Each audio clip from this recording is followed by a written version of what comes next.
इकडचं बंद झालं तर इकडचं चालू झालं.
Hello.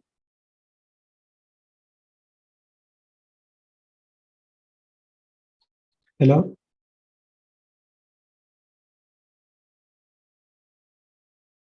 Kaushal, can you hear me?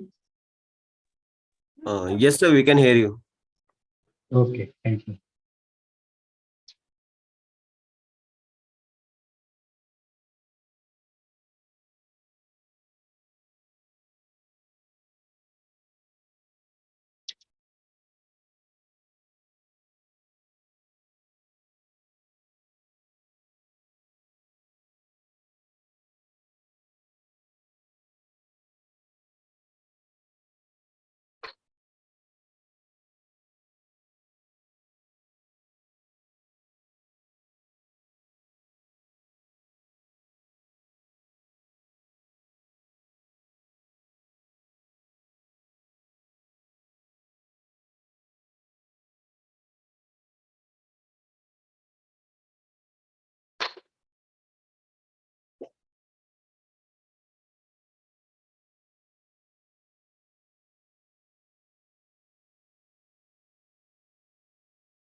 Yeah.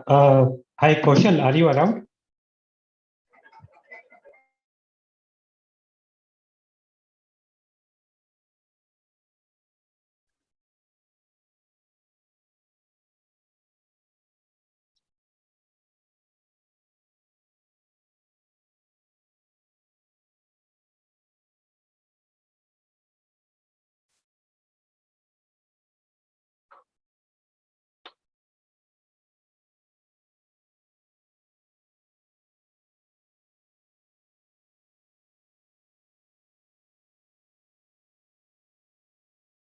Hello. Kaushal. Kaushalendra.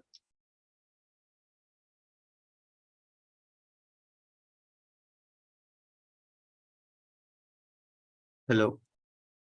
Yeah, Kaushal. Kaushal around? Actually, maybe sir, mic is not working properly, sir. So maybe he's rejoining again. Okay. All right. What's your good name? Apur. Okay. You are from his I'm company from or I'm from the upskill campus. okay. You are from his company. Yes. Okay. So we'll wait for a few Hello. more minutes. Hello. Yeah, hello. So, am I audible? Yeah. A little bit. Yeah. Yeah. I think. Okay. Yeah. Okay. So, sir, probably let us check how many people have joined. Otherwise, we can start because already time is less. People will catch up later on, right? So, sir, I will introduce you to all the audience. So good morning, everyone. Welcome to today's session. That is 5G basics to applications. So, as we know that nowadays there is a very big hype for 5G, and people are moving towards 6G also. And today we will discuss what are the like evolution happened from 1G to 5G, and 5G is meant for making the world connected. So whatever like things we are seeing, they would be connected. So it is very much, we can say, ambitious technology. It is not a evolution, it is kind of revolution. And when I say it is ambitious technology, because it is not only enhancing the data rate, that is the legacy property of any cellular technology.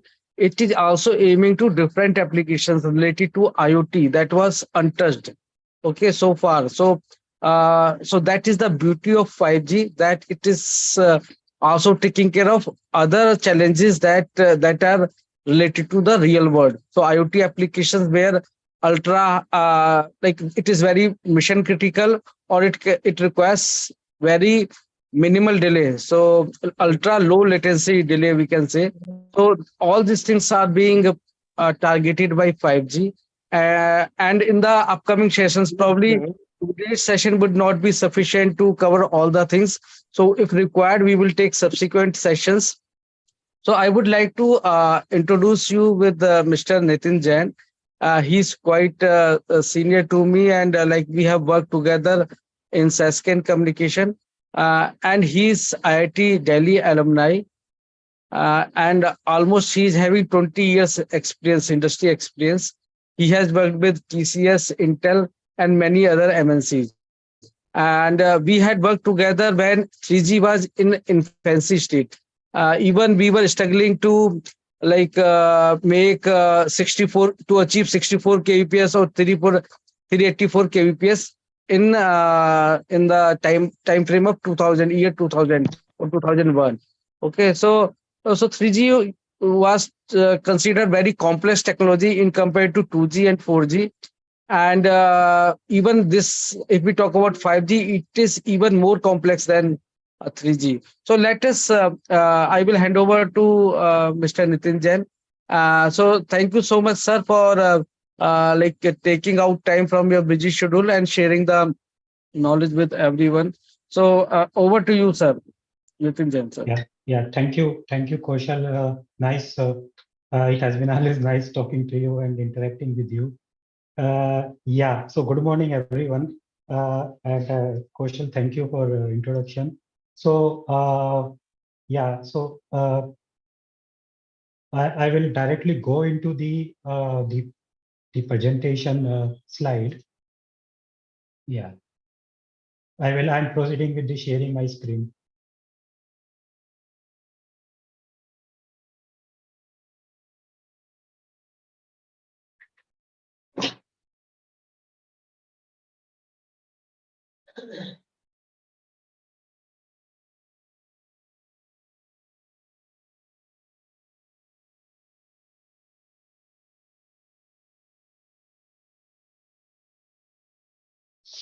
So is everyone able to see my desktop?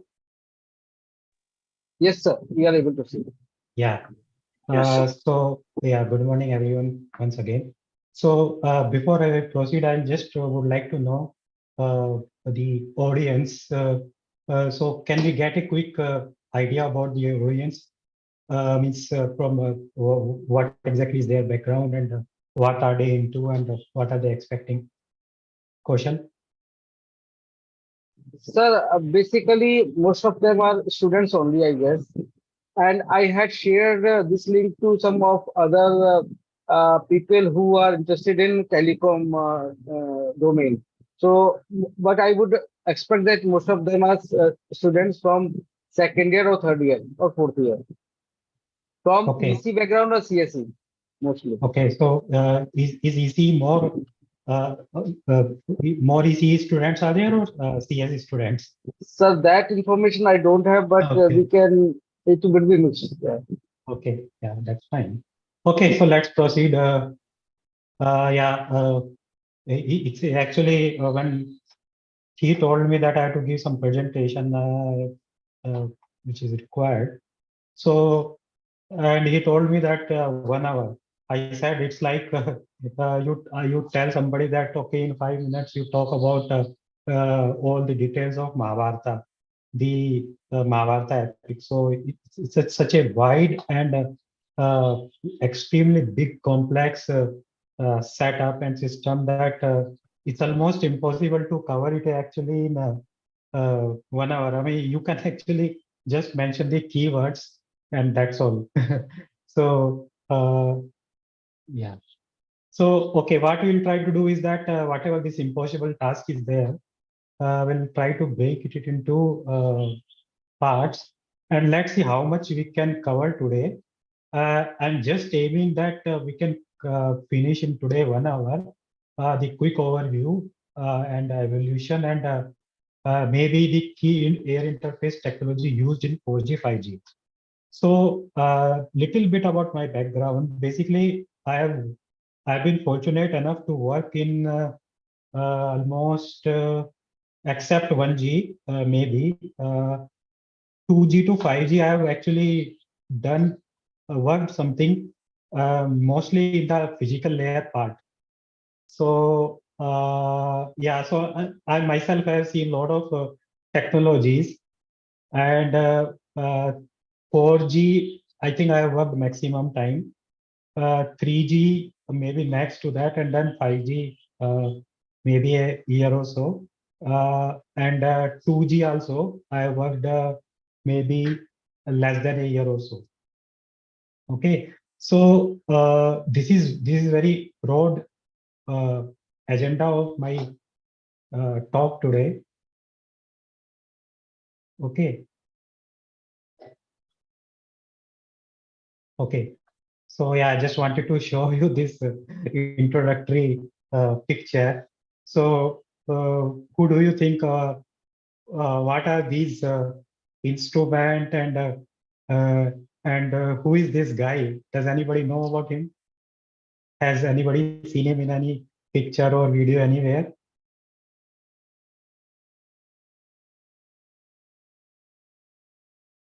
No. Okay, okay. So it's so surprising because he is the guy who actually is responsible for spending, I mean, for causing, I think, billions of people is spending their time on mobile phone and being connected and uh, everywhere. So he's basically the yeah, engineer from the Motorola. His name is Martin Cooper, and this photo probably is a 5 year old. So and these phones, these are the phones. I mean, basically, he's credited the inventor of the mobile phone as such. So these are the first generation phone, probably sometime in 73, I mean, sometime in 70s. Okay, so you can see that how big those are, right? So yeah, and how and where we have come now. So he's some Motorola executive. He's making some using one of the first mobile phones, and he's demonstrating the capability. Means how does it work wireless, right? Okay, so we know that I mean how the radio communication was started by Tesla, Nikola Tesla, Marconi, and by the way, I have added J.C. Bose because his name doesn't appear Jagdish Chandra Bose in many publications in literature or in the internet, but he is definitely the co-inventor of the radio communication. Though Marconi is always credited first, but our own JC Bose also is almost at the same time independently he did the same thing. Okay, so here this is some little bit history. The AT&T introduced commercial radio communication. That was in early 70s, and the first commercial cellular phone service was launched in Europe, basically in a company called Nordic. That was 1979. So more than 40 years have passed since cellular phone services have started. Okay, so this is just a radio spectrum covering the full range. So I'm sure all of you must have seen this type of picture in your studies, right? Have you? Hello? Have you people seen this picture in your textbooks? Yeah. It's a spectrum, yes. Yeah. Okay. So what we know is that I don't know how many of you know is that most of the time, I mean, at least in India, whatever frequency range we are operating in, so as far as cellular communication is concerned, it is in the range of 850, 900, 1800, 1900, and then there is in the range of 2.5 gig also. So those are the typical frequency band where our service is, whether it is GSM or 3G or LTE operate on 4G. Okay. Yeah, this is just a, so basically I'm actually showing you starting from very basic pictures, and then we'll go to more details as we proceed.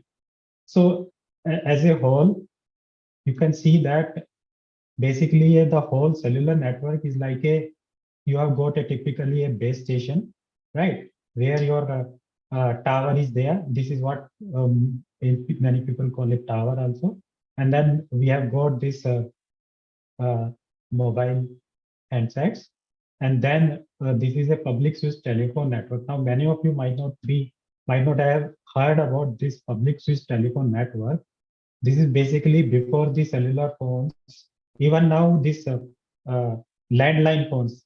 I don't know how many of you have seen landline phones, but the whatever that network is actually called as PSTN. Okay, so as we know that there are cells associated with each base station, right? So each mobile terminal is typically served by the closest base station. When we say closest, it means physically closest, right? And as we move from one place to another place, some sort of handoff happens where the responsibility of facilitating the communication is assigned from one base station to second base station. Okay.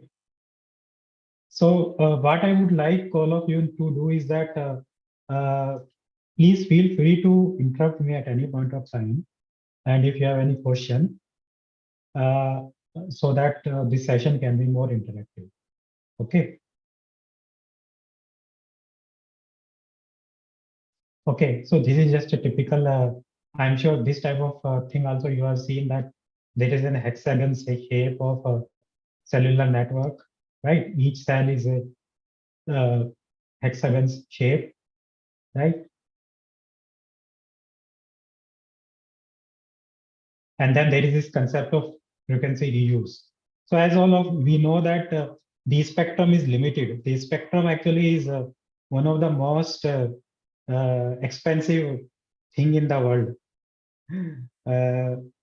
It's basically, so it's limited as we have seen in the spectrum diagram.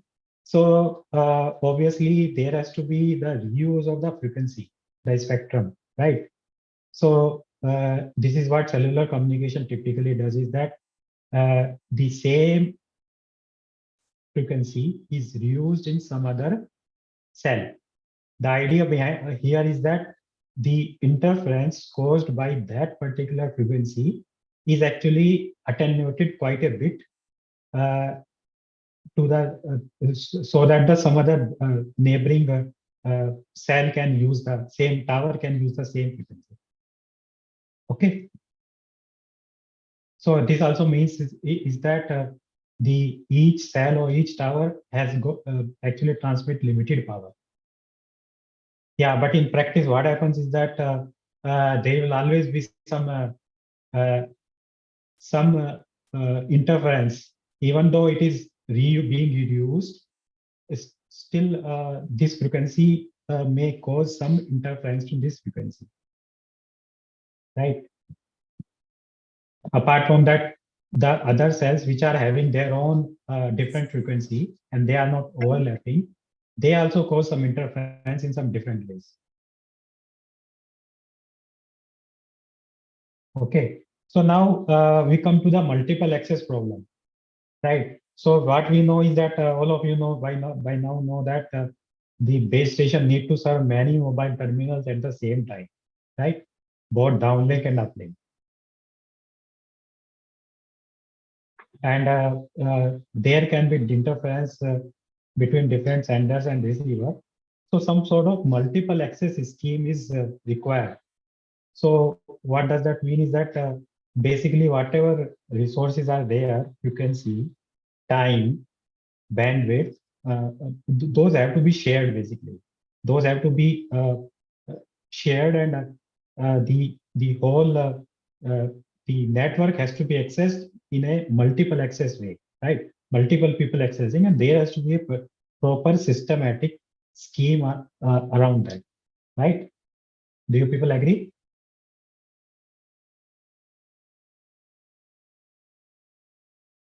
Okay.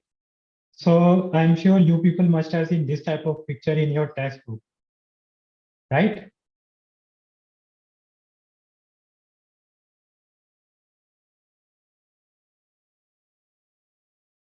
Hi, everyone. Yeah, go ahead. Yeah, so basically, as you can see that, and I'm sure you people are knowing about it. At least I've got some idea that there are three type of basic multiple access. One is the FDMA, TDMA, and CDMA, right? So when we say FDMA, that means in a frequency, a particular frequency actually is spectrum, the channel is being divided into multiple channels, and each channel is assigned to one particular user. So that will be a simple FDMA, right? And then TDMA is multiple access across time. That means different users are told to access the network in a time sliced manner. That means one user is told, okay, you transmit for this much time, then next user, then next user, right? So this is the TDMA, and then there is another third type called CDMA, code division multiple access. We will try to cover these things a little bit more in detail so that you people are have got the idea about how this multiple access is so important, right? So as you can see that in FDMA, when the different users are assigned different channels, bands, there has to be some guard band, right? Because they will interfere with each other because of the real world bands. They are never exactly in a rectangle. They actually because of the filters, right? There is a certain roll off, so they interfere with each other. So there has to be a guard, and otherwise they will interfere too much with each other. So as I mentioned in TDMA, each there is some concept of called frame and then slot, different terminologies there, but no need to bother about that. What you should understand is that basically there is some sort of time slicing, right?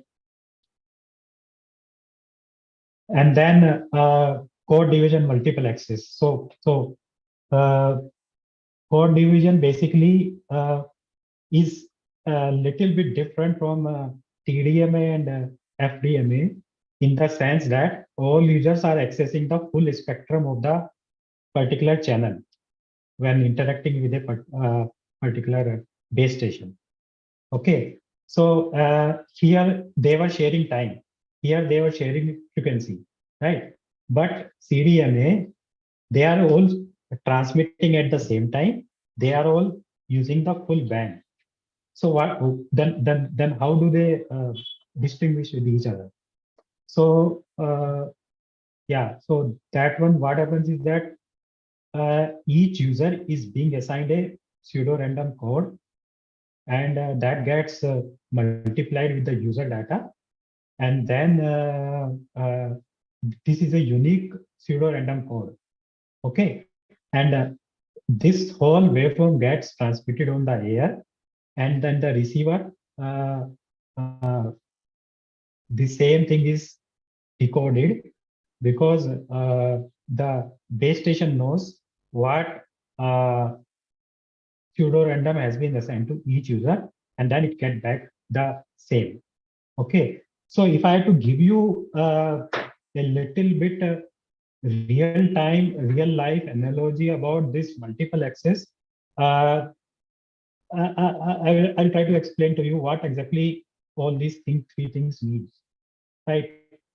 So assume that in a party there are some 20 people are there, right? They are from different background. They are from different. They speak different languages. Uh, they know each other, so they obviously they will talk to each other, right? So if I have to tell you that what exactly frequency division multiple access, if they have to talk to each other, right, then frequency division multiple access will mean that each set of users is given a particular band. They are told, okay, your the audio range, frequency range is like, we know that typically till 4 kilohertz, right? So they are each group is told, okay, you will talk in one group will talk in 0 to 100 hertz range only. That means they have to talk only in that frequency range. That means they have to actually manipulate their voices so that they actually, that group talks only in 0 to 100 hertz. The other group talks in 100 to say 150 to 250 hertz, right? And then the third group is told that, okay, they will talk in 400 to 500 hertz. So you have to maintain some gap also, and they are assigned different frequency range, right?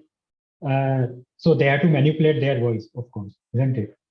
When it comes to TDMA, they are told, okay, one group of people will talk for 10 seconds, okay, and then they will use the full band, right? The next group will talk in the for next 10 seconds. Third group will talk next 10 seconds, like that. Okay, so now you got some idea about what does that mean, isn't it? Now, when we talk about CDMA, what CDMA means is that the group is formed in such a way that one set, one subgroup is talking in a particular language, right? One group is talking in Hindi, another group is talking in Telugu, and the third one is talking in Kannada, fourth one is using in English, right?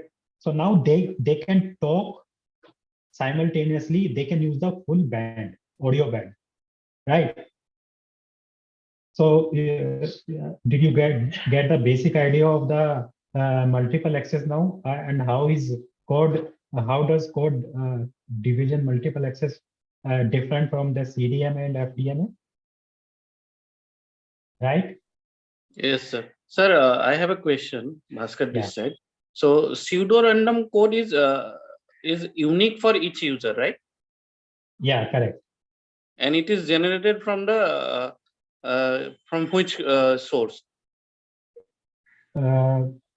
Basically, it will be generated in the base station as well as the UE mobile station, mobile handset. So because you know that there will be a downlink, there is a downlink and uplink, correct? Yes, yes. So downlink, when we say downlink, we say, okay.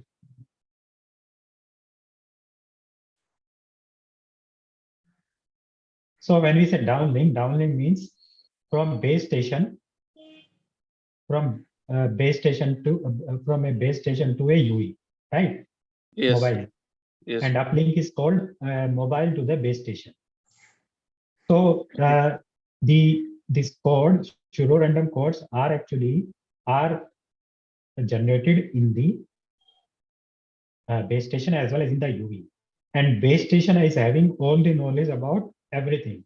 So base station knows everything about each user in that cell, that which mobile station is using which particular code. Okay. Okay, sir. Got it. Okay. Okay. And So there is, yeah. is there any relation in nowadays that cloud generates that pseudo-random code, or it is the base station only? Okay. Yeah, okay, that's a good question actually. So I will put it in a different way. The base these days, many base stations are actually in the cloud. Lot of the portion of the base station is being implemented in the cloud. That is called CRAN, or sometimes it is called vRAN, Cloud RAN. Yes. Okay. So yeah, you can say that these days, lot of the this generation is done actually in the cloud. When I say cloud, it means that some server, and that server can be actually sitting in the can be in the AWS, Amazon Web Services. Some servers sitting in that actually is generating the code for you. Yes. Okay. Thank you, sir. Sure. Yeah. Any other questions about CDMA, TDMA, FDMA?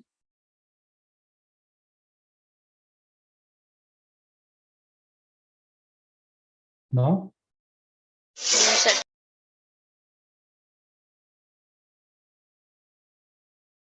Okay, this is just a slide just to show you how quickly this whole CDMA is not yet clear to me.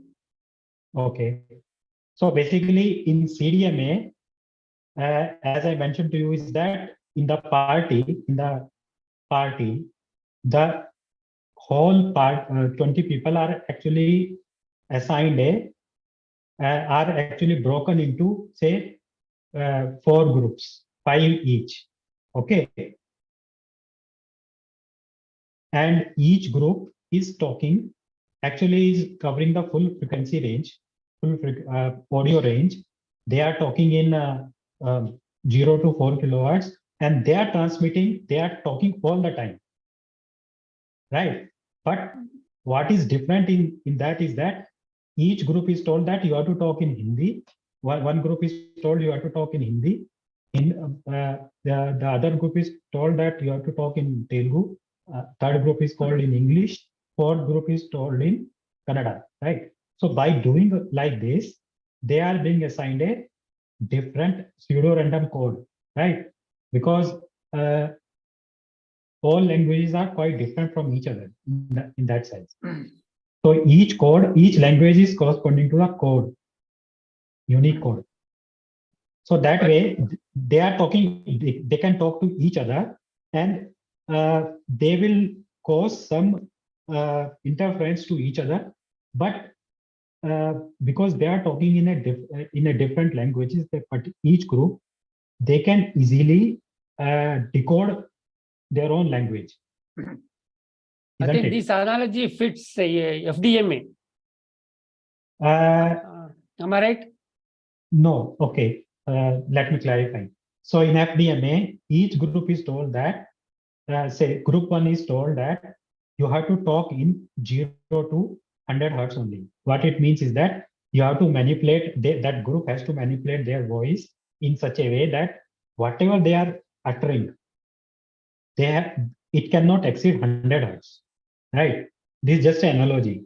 This is not exactly, it will not work exactly that. I mean, nobody can do like that while speaking, but I'm just giving an analogy, right? The second group will be told that you will use 200 to 300 range.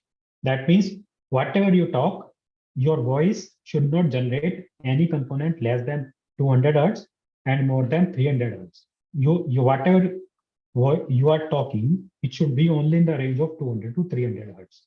That's what it means. Okay. Now TDMA means they will be given slots. The first group will talk for 10 seconds. Second group will talk in 10 seconds. Third will another 10 seconds, like that. And then it will again, all 5 groups will get covered. And then again, they will, it's a round robin setup. Or some arrangement can be done that, okay, this group will talk in first 10 seconds. Again, in 10 seconds also, same group will talk. Some arrangement can be given, but they are sharing the time. That's the basic idea. But in CDMA, what they are doing is that they are broken, they are divided in a group where they have to talk, each group has to talk in a certain language, right? So the Hindi speaking language group cannot talk in English. They will talk only in Hindi. They can use the full spectrum. They can talk in 0 to 4 kilohertz, and they can talk full time. They don't need to share time and frequency, right? So is it better now? Is it more clear to you? How is basically language is linked to the code, is similar to the code. Is it clear to you? Nitin sir, may I add something? Yeah, please. As sir has mentioned, Nitin sir has mentioned that this is pseudo random code. So it has additional property. Actually, there are 2 types of code. One additional code that gives orthogonality also. So whatever codes we are using, they are orthogonal. So the same code at the receiver side, when it is multiplied, it gives a very good peak. Okay, so only the transmitted signal, the base signal is recovered.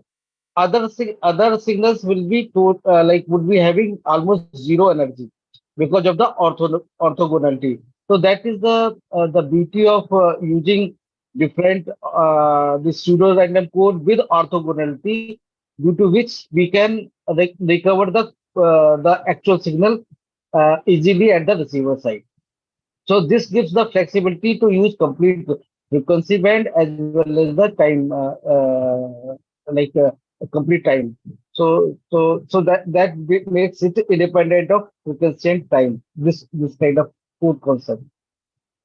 Okay, sir. Yeah, thank you, Kaushal. Actually, just to add to what Kaushal told is that, to come back to the same analogy, is that you people know that Hindi and say, for example, Kannada, they are all together, they are orthogonal to each other. There is very little common between Hindi words and Kannada words. Whatever Hindi people, they don't know Kannada, right? Typically. And the Kannada people don't know Hindi. So when the group, the Hindi person is talking, they are able to understand each other. But when the Kannada person from the other group, right, they are talking, the Hindi people will not be able to understand it. So they will reject it.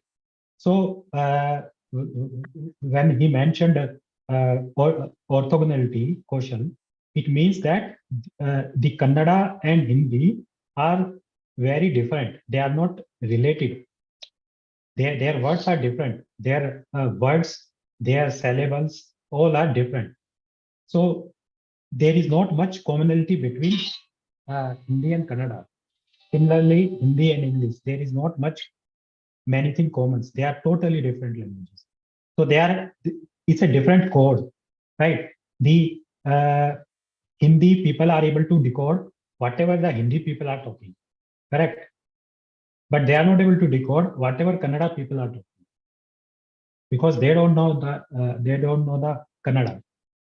So it's like they are talking all the time. So you understand now in that party when 5 groups are there, each group can talk at the same time, full range, but they are causing audio interference in the sense that some sound is coming, but it can be easily decoded because your mind is rejecting it, isn't it? The Hindi mind will reject Kannada words, correct? Because they are orthogonal to each other. They are different from each other. Okay.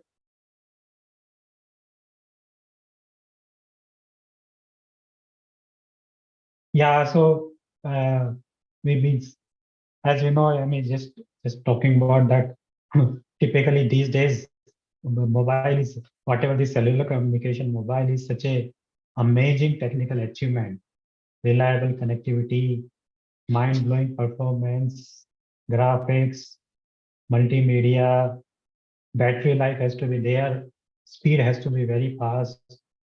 So, and everything has to fit into your pockets. So you can say that mobile phone is one of the most basically amazing technical achievement. It is actually doing so many things together. Right. So yeah. This slide just shows that the connectivity, it has to be fast, real time, and whenever it is required, all that type of things. Okay. So yeah, so now we will come to that how the generations have evolved. So basically the 0G, when we say this is much earlier. Typically, basically, you can say that cellular phones or the mobile network actually started in military. So that one is called 0G, where the phones used to be very, very big. The 1G is referring to the cellular, commercial cellular, which started in 1979. 2G, say in 1G, everything was analog. Your circuits, everything was analog. Then in 2G, a lot of things became digital. Then 3G further increased the speed. It in fact brought video telephony also. Then 4G became full IP-based setup where every terminal is having a IP. It's like a internet terminal, in a networking sense, right? Much faster rate. Okay, so we will just quickly cover, as we have seen that over generations, the speeds have increased, data rates have increased, right? You yourself might have seen that earlier we used to have slower phones, then now you people might have moved from 4G to 5G. You have seen that the speed have gone up, correct? So same way, 3G to 4G, a lot of change was there in the speed, 2G to 3G, 1G to 2G. There was always a change in the speed. So when we say that, so what are the factors which are affecting the data rates? Yeah, so this is whatever these factors are there. This is not the full exhaustive list, but almost all the factors. So yeah, I think many of you might, particularly from EC background, might have heard many of these names, right? So we'll touch upon little bit. This itself is a big area. and requires separate session. But I'll just quickly touch upon these things. Is the Shannon was a very famous wireless engineer, and in 1940s, he actually gave a very simple relation. You can say that this relation is like a E is equal to mc square of Einstein. Like Einstein gave a very simple equation, E is equal to mc square, right? And how much revolution it brought and how much it advanced the whole science, all of you know. Right? Same way, this single equation is, you can say, is equivalent to that. So this simply says that the capacity of a wireless channel or communication network is actually capacity is governed by this equation: bandwidth, then signal power, right, at the receiver, and then the noise power. Okay. So the signal power, you can also say that it is EB by EB into R, where EB is the receiving energy per information bit, and R is the rate, data rate. Okay, and noise power actually is N0 into BW. Now this particular equation is basically about talking about AWG. Okay, so I don't know how, whether you have heard about N naught. N naught is a constant noise power spectral density. This happens because of the physics, and it is available in. You cannot do anything about it. It is always there. So this is, you can the whole noise power you can express into noise power spectral density into bandwidth. Okay, so this is a graph.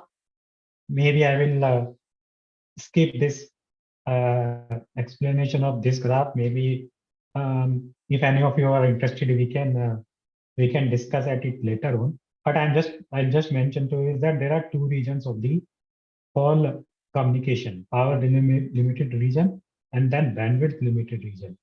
So this x-axis is actually gamma. So if you see this particular range is area where the data rate is in the range of bandwidth, right? This is the ratio. So here you have got sufficient bandwidth for the data rate, but what you are getting limited is by the power. And when your data rate is much more than the available bandwidth, then that area is called bandwidth limited region. I think I will skip this. I'll not talk much because this itself is a big area.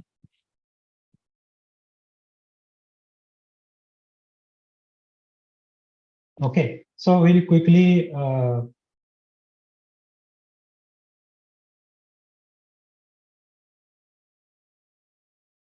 just a minute.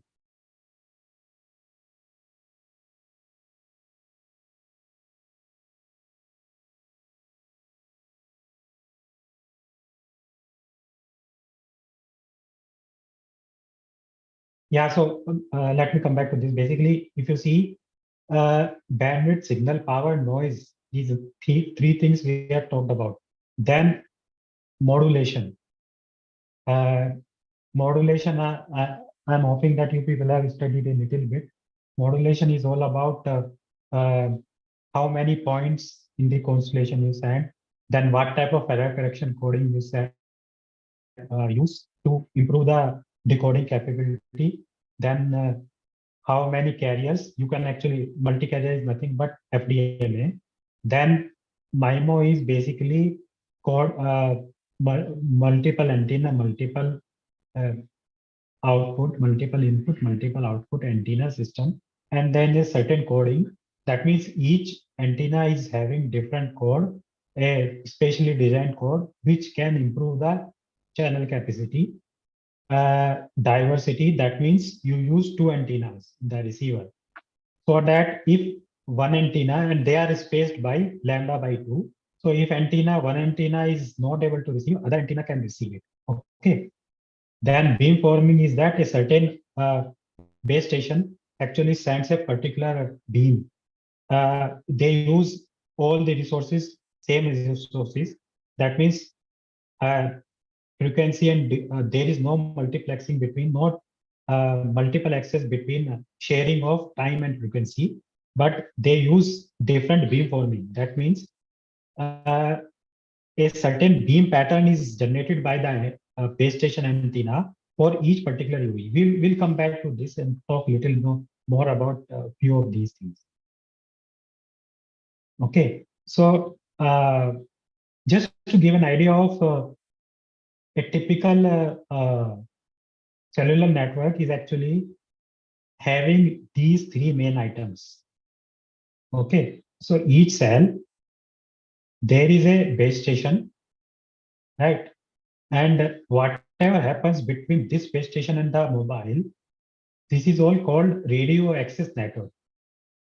Okay, then each cell is having such type of base station, and then there is a core network. This is a common network.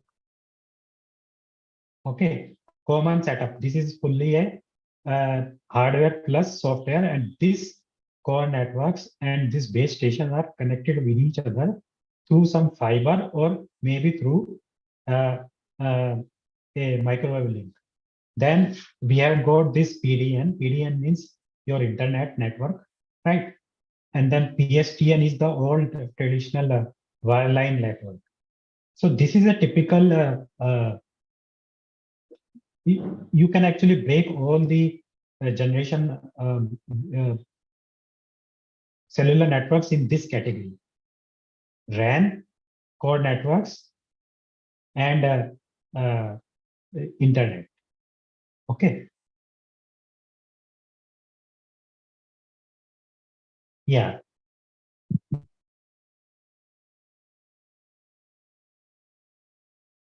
So yeah, it is just showing that mobile telephone switching off is this is how it looks like. Okay, then this is a antenna plus there is a lot of electronics and circuit here, which is called base station, and this is a mobile station. So this is typically showing about how this is a diagram covering the first generation. So NMT was actually the name in Europe, and AMPS was the name in the USA. And this was fully an analog setup, and this was only thing which was possible in this was voice. Okay, so this was the range, 800 to 900 megahertz, carrier bandwidth 30 kilohertz. So when I say 30 kilohertz, what it means is that each user, group of users were assigned, each user was basically assigned a 30 kilohertz bandwidth. Okay, and the whole range was multiplexed using the FDMA. It was totally a analog technology. Okay, that's why your mobile stations are also so big. Then the carrier modulation was some sort of combination of AM, FM, and PM, right? Yeah. So that's what I just mentioned. This was, you can say that this was in 1980s. So one thing I will tell you is that you can say roughly that every 10 years, the generation change happens.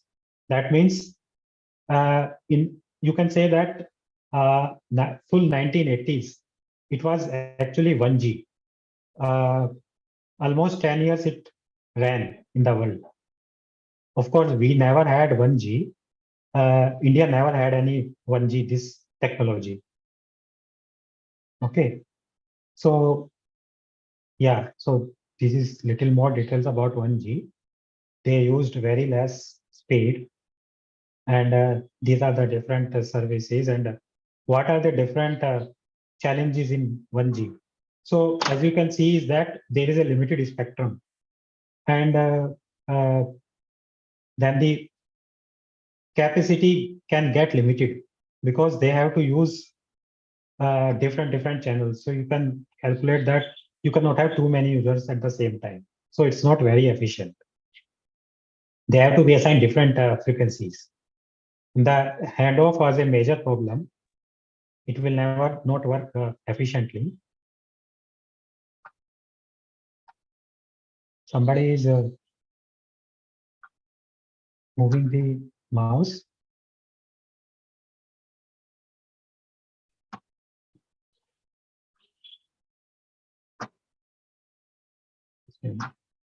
Okay, and one more problem with this 1G was that it was highly unsecure. So there was no encryption. That means it is possible that when two users are talking to each other, somebody else can easily tap it.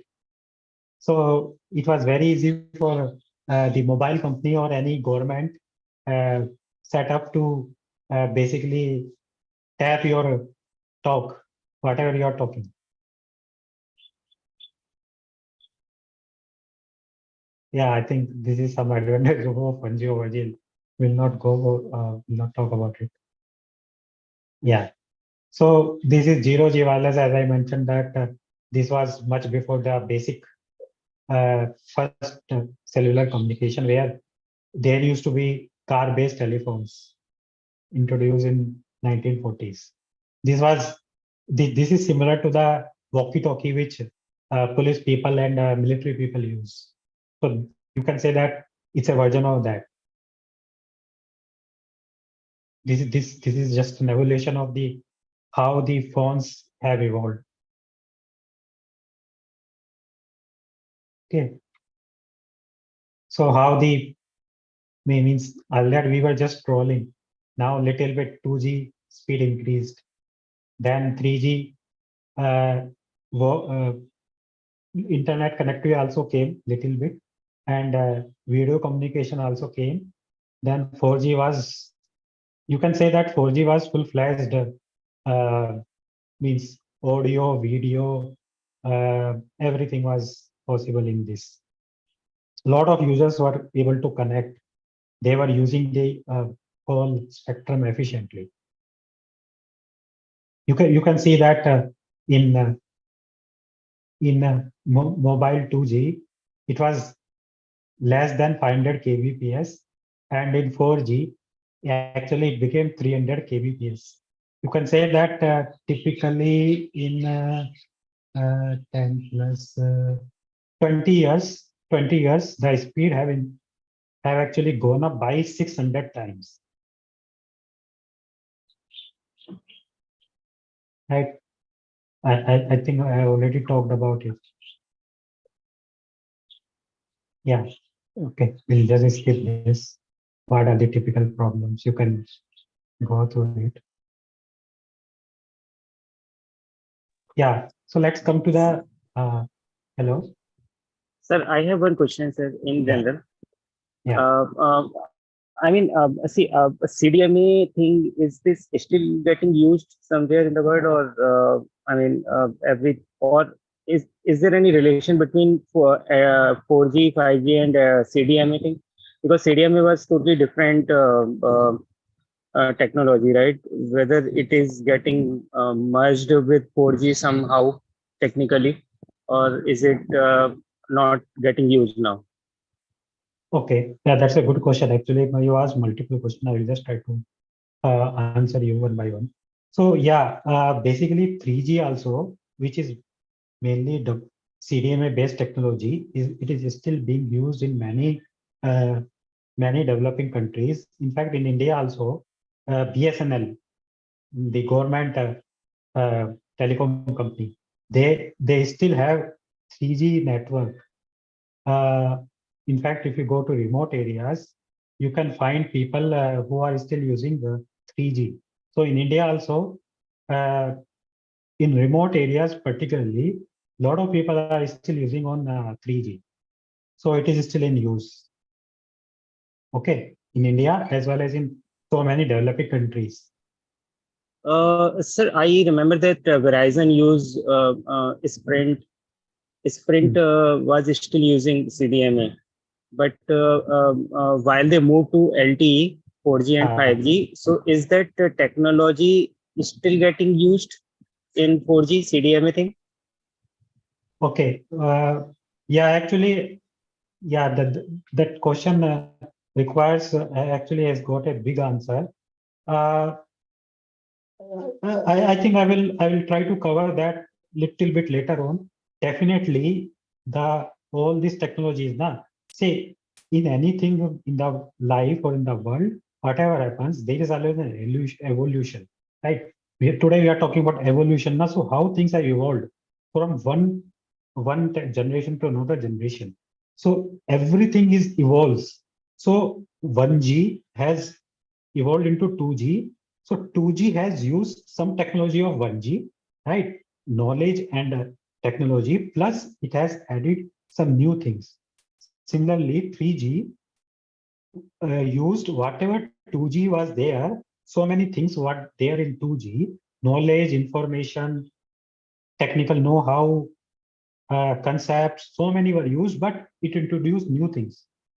So same way, 3G also actually has, I can say since I have worked both in 3G and 4G, and I have actually seen that evolution, definitely 3G has contributed to 4G.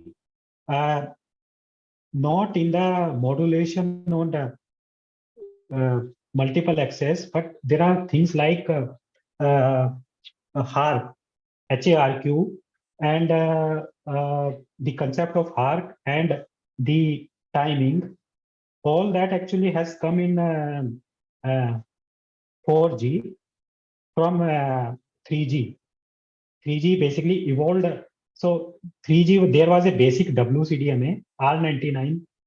Then there was a, before 4G came, 3G, basic 3G WCDMA had its own evolution, which is called HSDPA, HSUPA.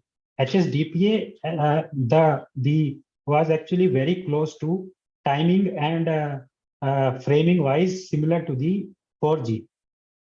And it actually used higher modulation, HSDPA, in downlink. The downlink means base station to the mobile. HSUPA actually tried the similar thing in the uplink. So they increased the data rate. Sir, sorry to interrupt. Just last thing. Actually, see both. See all the technologies were evaluating in their particular direction, right? So 3G evaluated in HSDPA, HSUPA kind of thing, right? And but CDMA evolution was happening in EVDO, EHRPD, and they tried to merge with that 3G, right? In some point. Right. They wanted to intercommunicate with that, so they developed EHRPD. But somehow I mean in 4G, see CDMA, that physical thing is different, right? Because that they use the code division multiple access. But in 4G, I mean, is in that physical thing that CDMA and EVDO, that part they were using, is that something still there, something related to that, or they totally ignored CDMA code part that in physical thing?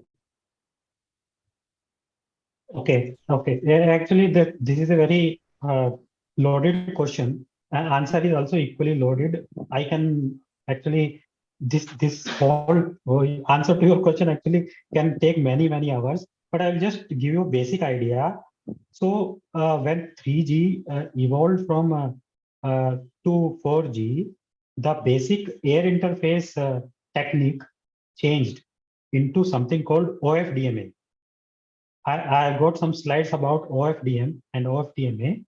So that way, OFDMA did not use codes as such, but in actual implementation, the concept of codes are actually used in so many different ways in 4G as well as in 5G, because certain channels use their own codes in different ways. But when it comes to multiple access, 4G uses altogether different multiple access from the 3G. So your answer to your question actually is yes and no. Basically, codes are being used from 3G. The concept of code is being used in 4G also, but in a different way, right? But the actual multiple access technology is altogether different in 4G compared to 3G. We'll talk about it little bit later on.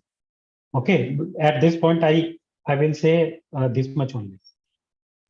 But Okay, thank you, thank you. but actually details are quite gory, so I don't want to go into all that.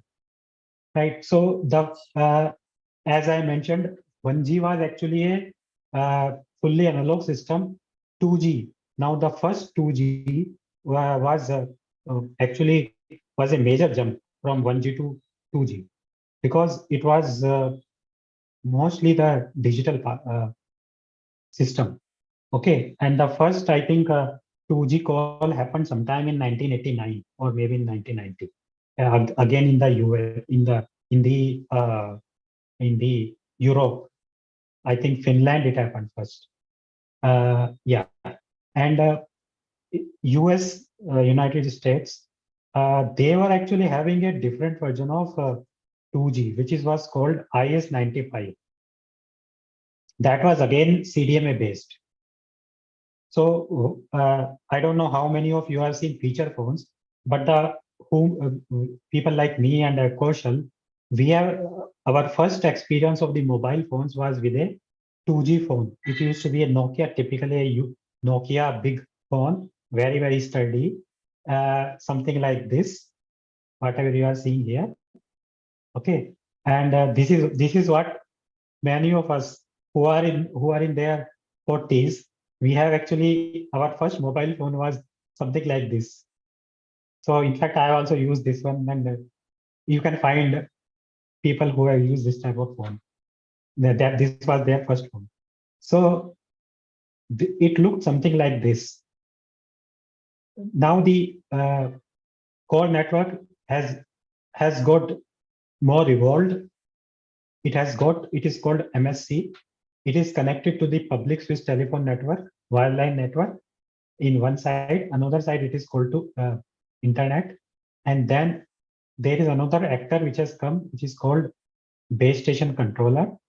Okay, and then this base station base receiver BTS for mobile phone. So this BSC plus this BTS, they are together called the radio access network, right?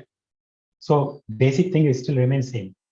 You can say that the carrier bandwidth was in here, now has become 200 kilowatts. Okay, typically I will tell you the range. It was fully digital technology. Modulation was something called GMSK, Gaussian multiple shifting. Main use case was voice. So it happened in 1991.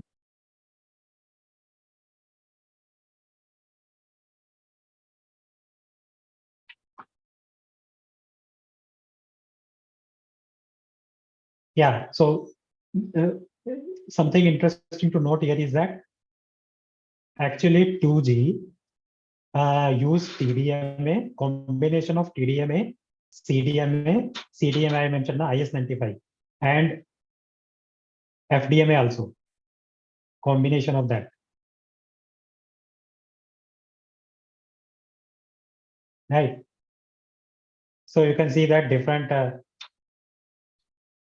in TDMA, they are sharing the phones are sharing the time. Yeah.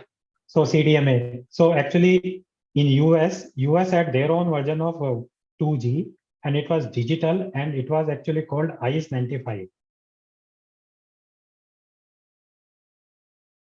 Okay. So this IS-95 CDMA based 2G system was totally in US and North American countries. while Europe and other countries, the rest of the countries, they were actually using GSM, including India. I don't know how many of you have actually seen that in early 90s, early 2000s, Reliance introduced first brought some version of the evolution of IS-95 into the India, which is called Reliance Phone. Okay, so this is the advantage of 2G digital signal. One benefit of 2G technology is that lower power emissions were used. So you people might know that too much of radio power can actually be dangerous for health. So it was much more healthier 2G compared to analog.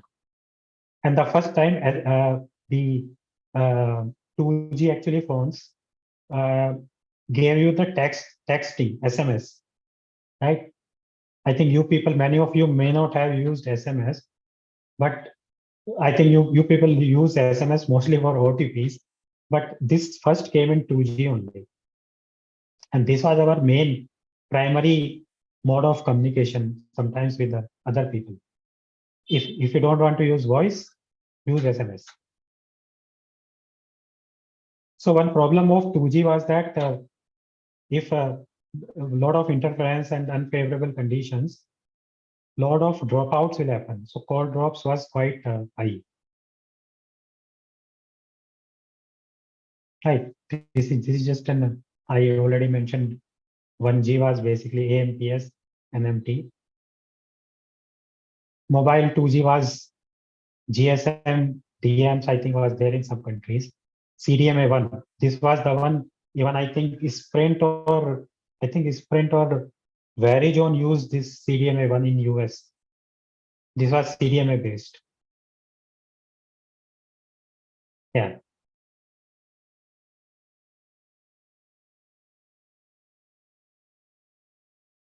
So GPRS was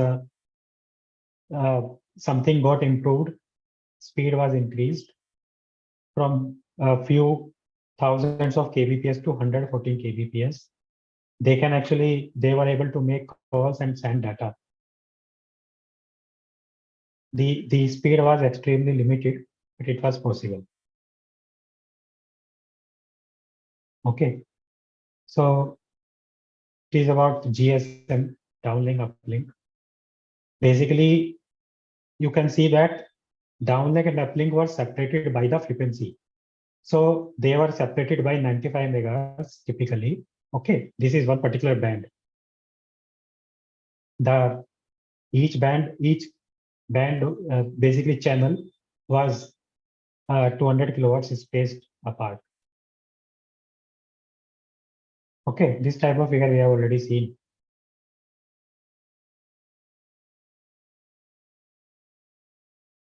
Yeah, just skip this.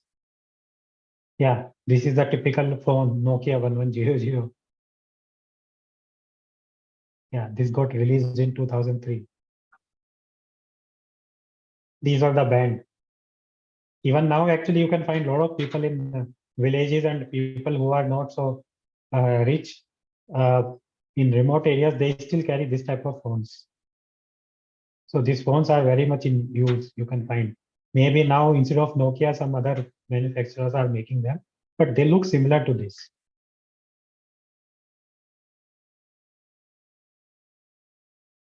Yeah, so again, evolution from 2G to 3G happened through something called 2.5G, which was like GPRS and all that. We'll not go into more details of that. So, Kaushal, Yes, sir. I think I have already crossed 1 hour now. So we can conclude Uh, for today probably. Yeah. Maybe what I will do is that I will take maximum half an hour and we'll come to a logical point. Uh, Or we they, can check with the participants. So what do you feel? All the participants should we continue for some more time, or if you are tired, we have to take another session. Anyway, definitely Please we go will be ahead. taking. Sir, please go ahead. Okay. Please continue, sir, at least half an hour. Okay, Yeah. sure. Okay, so yeah, this is just a typical network diagram of the 3G system. More or less, you will find that the network at high level, nothing much has changed. Though RAN side, things have changed. It has become more of it has become basically a WCDMA, wideband CDMA.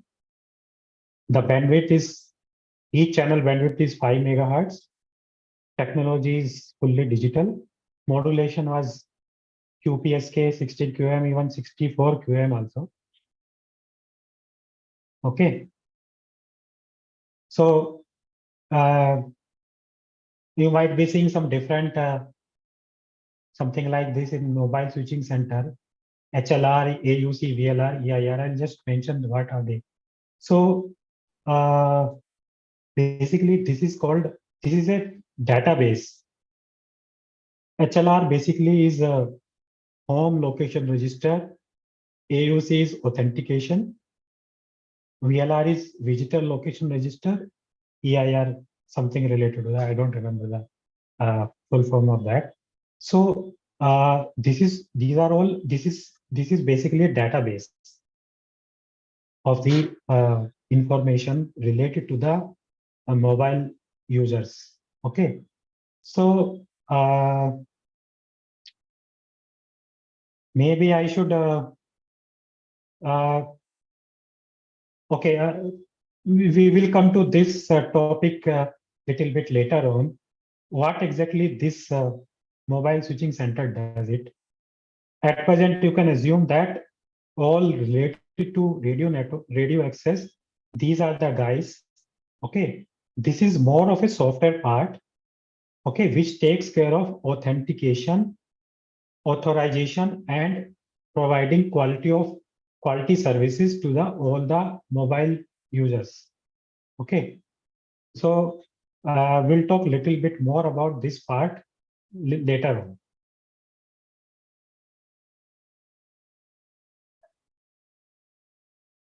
Yeah, this is some little bit about 3G. So the infrastructure for 3G is completely different from 2G. Okay, it was first introduced by public in Japan by NTT Docomo in 2011. So speed of 3G, see the jump. It actually started from actually 384 kbps to 28 mbps for a stationary user. Okay. So 28 mbps actually is quite close to the LTE 4G.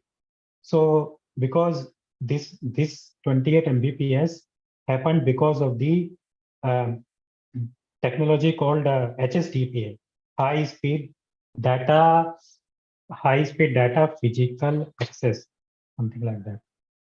So yeah.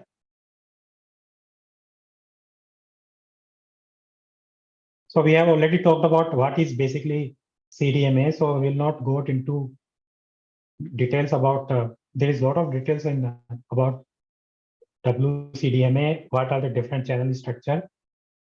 Since we are covering at basic level, we will not go into detail. You can see that when we went from 2G to 3G, there were certain advantages. We had better higher data rates. We could even do video streaming also. People were able to do video calls and video conference also, though it was very limited. So disadvantage of 3G was that it was cost-wise, the whole network was actually much more costlier than 2G. Since totally different hardware was actually installed.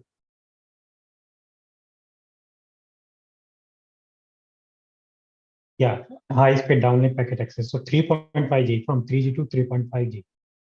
Actually, it used concepts like higher modulation, different network, different basically timing, frame timing, and higher modulation and HARQ, hybrid ARQ. Right. So this TTI is time interval, time talk interval.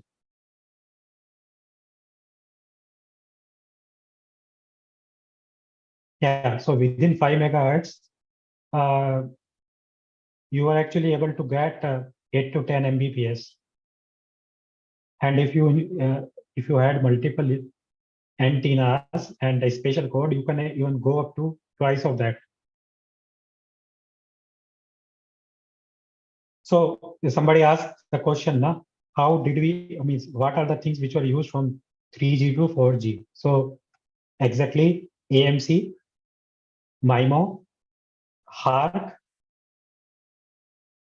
advanced receiver. I mean, a lot of these concepts, AMC, MIMO, HARQ, including the codes that PM sequence, those were also used in some way in 4G. So definitely 3G evolved into 4G, and it actually, a lot of things were used actually, the concepts and these technologies. All these technologies actually at physical layer level. Yeah. This is now you will find that the terms have changed. Some terms. Now the core network is divided into multiple parts. Now one part of that is called MME. That HSS is again that database.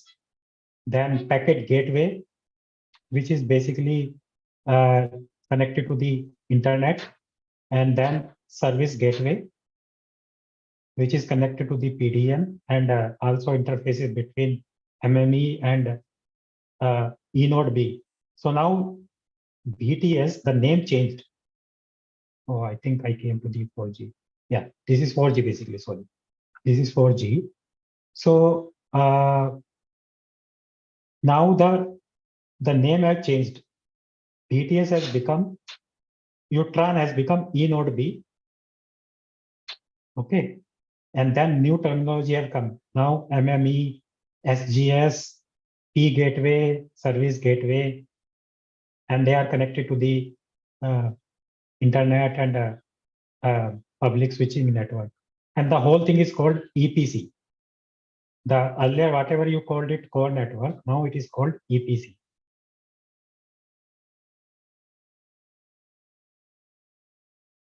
Right. So a lot of things changed. Data rate increased up to 100 Mbps, 50 Mbps. In fact, this was other higher advanced later versions of LTE had much more, were able to connect to, basically can go up to 220 Mbps also. The mobility support was up to 500 kilometers per hour. That means your mobile phones can now basically, this mobility support started in 3G, and this the idea was that they should still operate at in the very high speed trains also, like bullet trains in which operate in Europe and Japan and China. The latency means the once something is sent, how much time it takes to reach to its destination. That is called latency. So that also was reduced.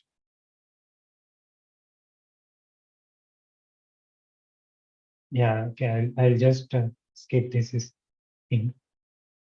Yeah. Yeah, so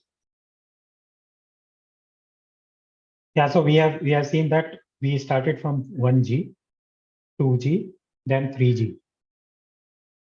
Right. So you will find that there is a new logo called 3GPP. We will talk about it. What is this 3GPP?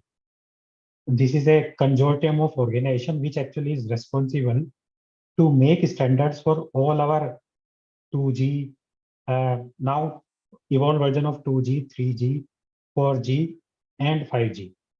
This is a worldwide organization.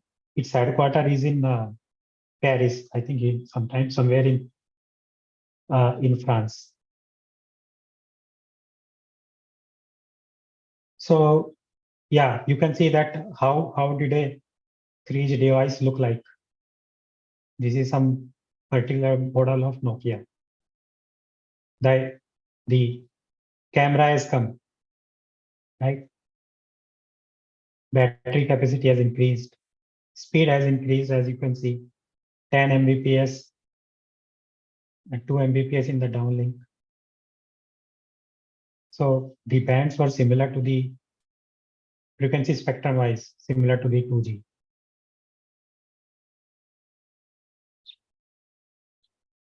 Yeah.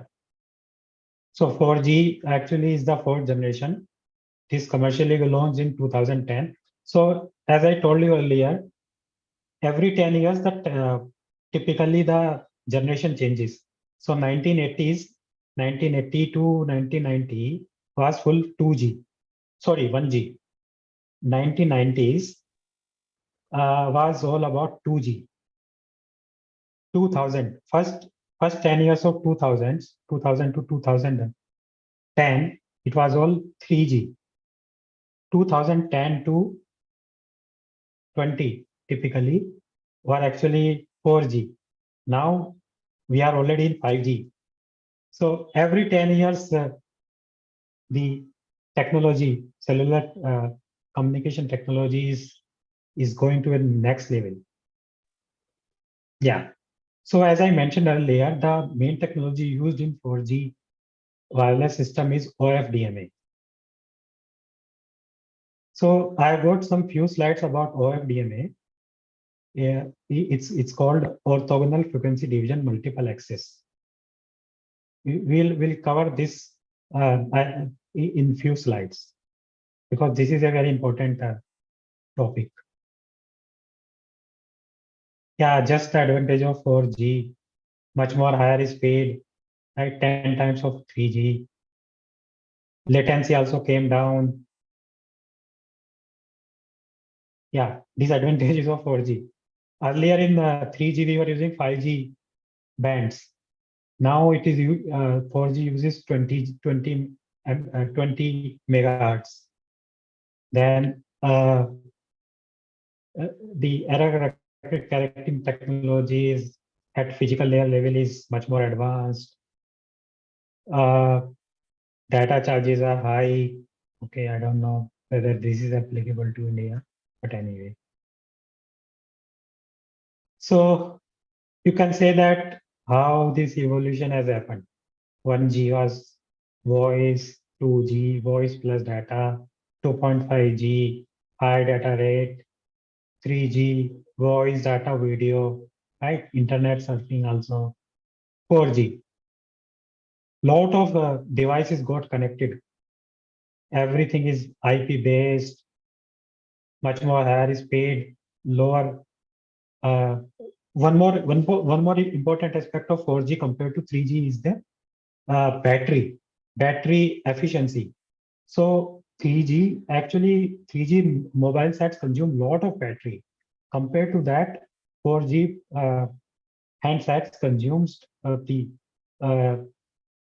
battery much less compared to 3G. So you can say that as far as user is concerned, higher speed and battery, that was a major improvement compared to 3G for a end user. Right? They are talking about data rate and latency. Right?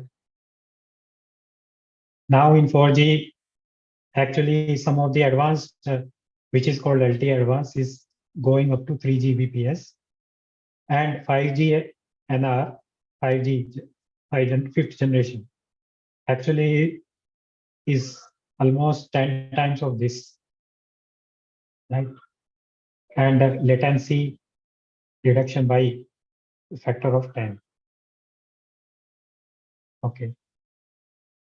Yeah, this is just a, earlier I mentioned in LTE, these were the bands, typical bands, 850, 1800 and 2300. Band 40, 3 and 5.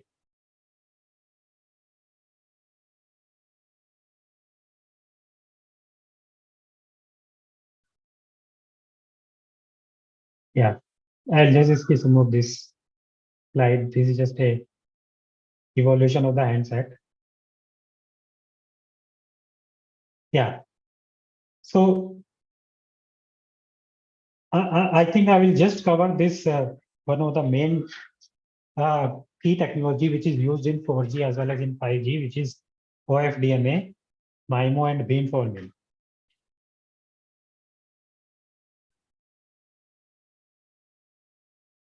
So have you people heard about OFDM in your textbook or in your coursework?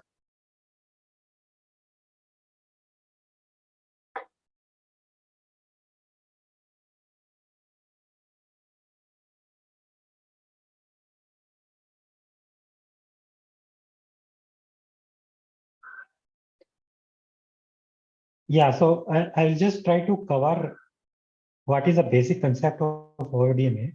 So here, just assume that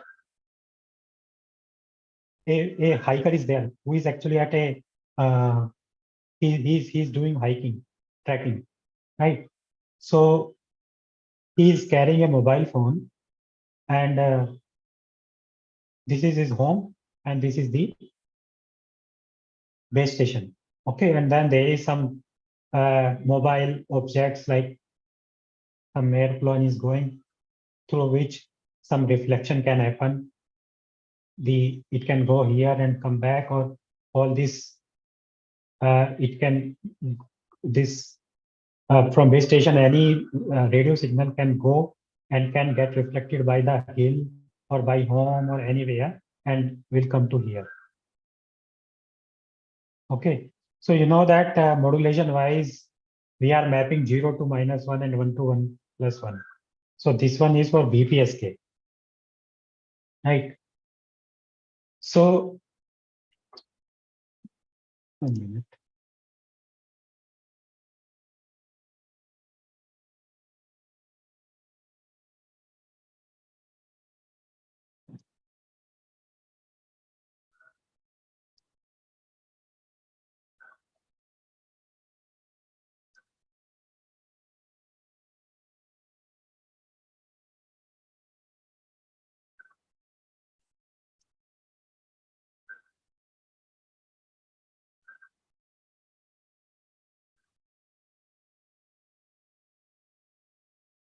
Yeah, so let's take a scenario that he requires a data rate of 100 kbps. Just a minute.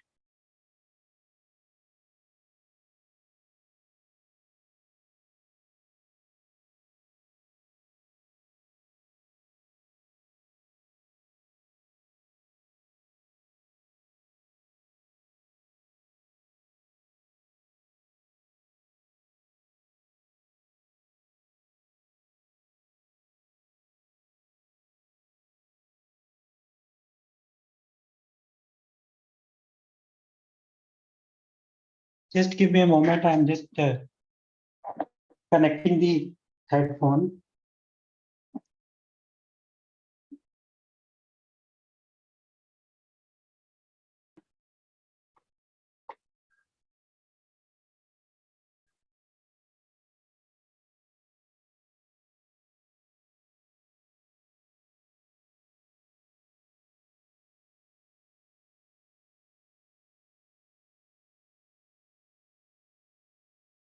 Hello. Yes, sir. So we can hear you.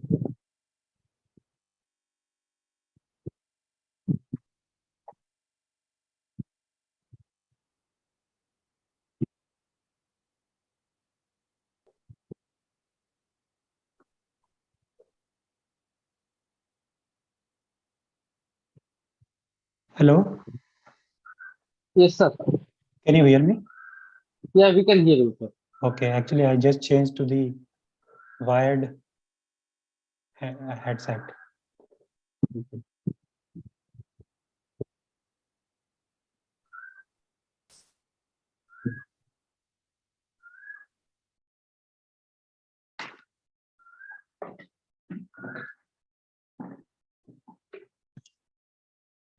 Yeah, so assume that the data rate requirement is 100 kbps because the hiker is in early 2000s, almost 20 years back. So this translates to bit interval time of 10 microsecond. Okay. This is just a typical thing, means at the physical level, the data rate is 100 kbps. So bit interval timing will be 10 microsecond. Okay.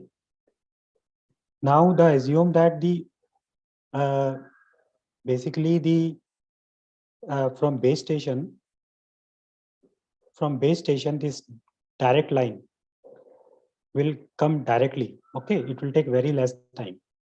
Then there will be a another path. So you know that radio waves, they actually they travel multiple paths when they get transmitted, right? So this is a direct line of sight, correct?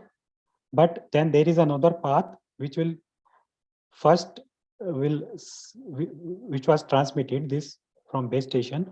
It will go to some other, say for example, some house nearby, and from there that will get reflected and reach to the hiker, right? Suppose that this took 1 mile. This is a longer path, correct, compared to this direct line of sight. Compared to this path excuse me, this path took 1 microsecond more. Okay, now there is, for example, a low flying aeroplane is there. One path is going to that and coming back from there. That has taken, compared to this path, it has taken 2 microsecond more. Okay, so what it translates to is that this path has come after 1 microsecond and this path has come to after 2 microsecond. Okay, compared to this direct path. So in this one minute.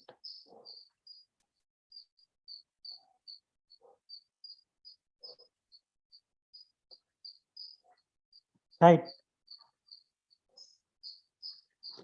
So this direct path is this dark line. Okay. Then this particular shaded line is corresponding to the path which has got reflected by the some home and come back. Okay, has reached to the hiker. This particular path has taken much longer, and because it has gone too far and then come back to the hiker. So time difference between this path and direct path is 1 microsecond, and this path and this path is direct path is 2 microsecond. So what it means is that whatever hiker gets, the total signal actually is a summation of these three. Okay. Only 20% of the bit interval, because this bit interval is 10 microsecond, right? Because he's using 100 kbps. So 20% of that time is the maximum shift in time. This is called delay spread at high level, right? So what happens is that, see, I am not really going into too much of technical details because that can take a lot of time. I'm just trying to explain to you people what is the basic concept, right? So we can go into more details if later on some other time, but at present I'm just trying to explain to you the basic concept. So what is happening here is that even though there is some interference, it is still within a limit. It has not crossed the, it's only 20%. So whatever, if this was sent, this was received, right? The delay compared to the bit time is still small only. This can be decoded without much problem. Okay. Reasonable, using reasonable computing resources. Okay. So this is what which happens typically in 2G and 3G. You just think.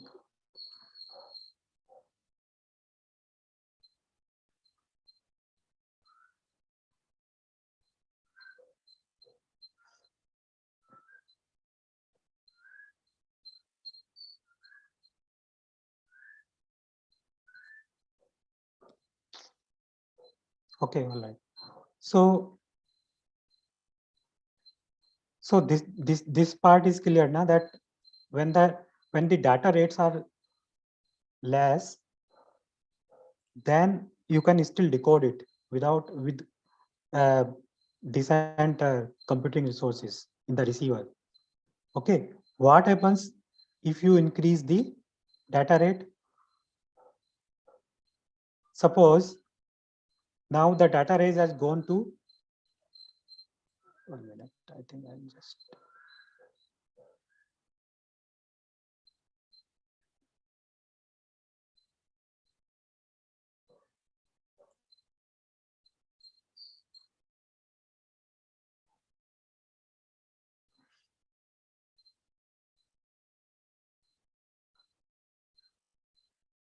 Okay. Now assume that, suppose the hiker wants to actually want to watch some YouTube video or do video call.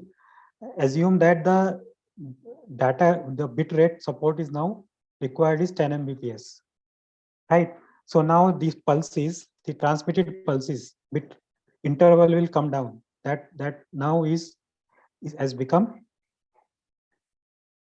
point. Just a minute. Right.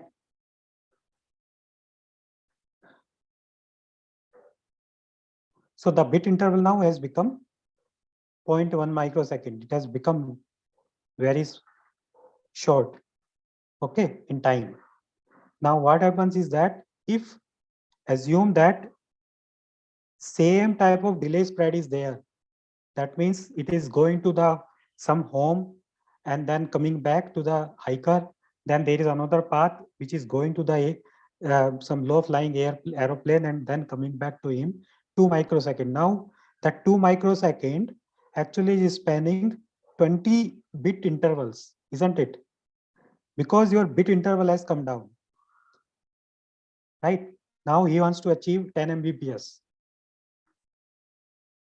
Okay, is that clear? Huh? Basic problem.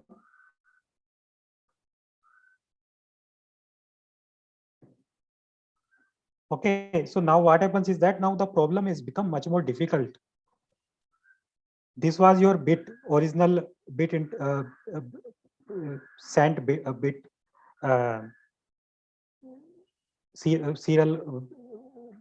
serial basically bits which were sent.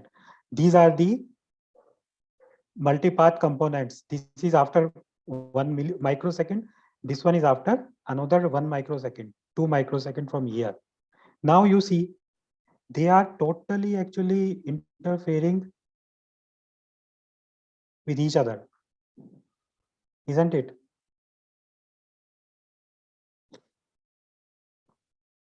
So what happens is that now to actually decode these things, you will have to use in the receiver a very the computing resources, which is called the equalizer, has to be very expensive one. Means it has to use lot of computing resources to actually decode this bit stream, original bit stream, because the speed has gone up. Okay, so that becomes impractical. So this is a big problem. This is a typical, this and this whole phenomena is called intersymbol interference, right? Since it is interfering with all the, I mean, too much in time domain across many bits, right? So one bit, whatever one bit is there, it is actually affecting up to 10 bits later also, or 20 bits later on. So this requires a very complex receiver circuit and requires lot of signal processing, and your handset becomes very impractical because it has to do lot of processing. Again, the mobile phone needs to use battery to do that. Now that also is limited. So this is a big problem. So you understand the problem now? Do you people appreciate the problem? What has happened when we went from 100 kbps to 10 mbps? Yes, sir. That is, receiver complexity increases like anything. Okay. So now, what are the possible solutions? Basically, the possible solution is that break the problem into smaller pieces and operate at that level one by one, right? So we have seen that when we went from 100 kbps to 10 mbps, our problems became much more. So what do we do basically? Does it give an idea to you people that you should we should actually operate to the conditions of 100 kbps, but we should achieve 10 mbps, right? You want to achieve 10 mbps, right? Agree? But it is very difficult computing wise. So what we have to do is that we have to break the problem. We have to break off this, we have to transmit this 10 mbps into 100 kbps type of channels. And how? That means break the problem.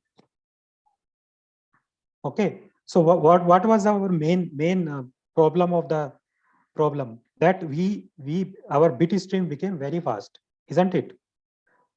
Earlier it was 1 microsecond, and then it became 0.1 microsecond, right? That was the main problem. Agree? What if we means our solution is also coming from there only? That means I will actually take the fast bit stream, but I will break it into parallel slot bit streams. Okay, I'll show you how we do that. Okay. So it's like a serial to parallel. That means I took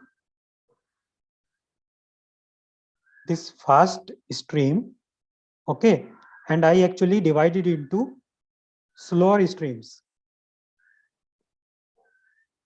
Okay, and each of these slower bit stream is modulated with complex orthogonal sinusoids. Okay, now there is a property about these sinusoids that they are orthogonal to each other.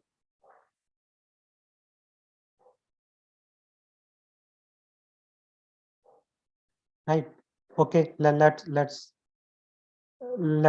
try to see what exactly we are trying to do. So this was our, assume that this was our original bit stream. Okay, 10 mbps, right? We divide it into 10 parts, 9 parts, for example. Okay. So what does that mean? It simply means that we basically take this part and over same this thing, this particular thing is shown, is stretched over 9t duration. Okay. This one is stretched to the, they are parallelly transmitted. This is stretched to the 90 duration. Same, this one here, this one here. Like that, we have basically stretched each bit interval by 9, a factor of 9. Right? And what exactly we are trying to do? What we are doing is that each this stretched bit interval, we are multiplying by a complex sinusoid. Right? So the first bit interval is multiplied with zero frequency, which is nothing but DC. The second bit interval is multiplied with second frequency sinusoid, which is at a spacing of delta f. Okay, like that, each this stretched interval is getting modulated or multiplied with the increasing complex sinusoid. Right? And then what is that we are doing? Then we add each other. All these 9 after multiplication, we are adding together over 9t time. Okay. So actually it looks something very simple, but actually we have done a big thing here. We have actually reduced our bit interval time, right, for each bit. We are now sending over 90, but we are sending 9 such bit over 90. That means you are maintaining the bit rate, isn't it? You are sending 9 bits in 90. That means every t you are sending 1 bit. But the mechanism of sending is different. Each stretched bit interval is getting multiplied with a increasing, equally spaced increasing sinusoid, complex sinusoid. Okay. And then all are added. And we get something like this. Now, this, whatever I have told you, is basically a concept called like this. This is basically nothing but a similar to the multi-carrier modulation, isn't it? That is what we did now. This was our 10 Mbps stream. We divided by 9, n is 9. We made it, we stretched it now, and then we did modulation, and then we are multiplying by the different carrier frequency. And then we are adding together and then sending it. This is nothing but FDMA, multi-carrier. This is exactly the FDMA transmitter, correct? Similarly, here is this the receiver. So exactly same thing we have done here. Do you agree? Any problem? Any confusion? Hello?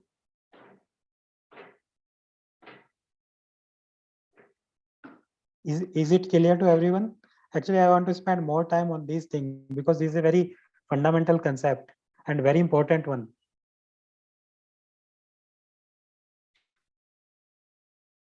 Is it clear to everyone? Huh?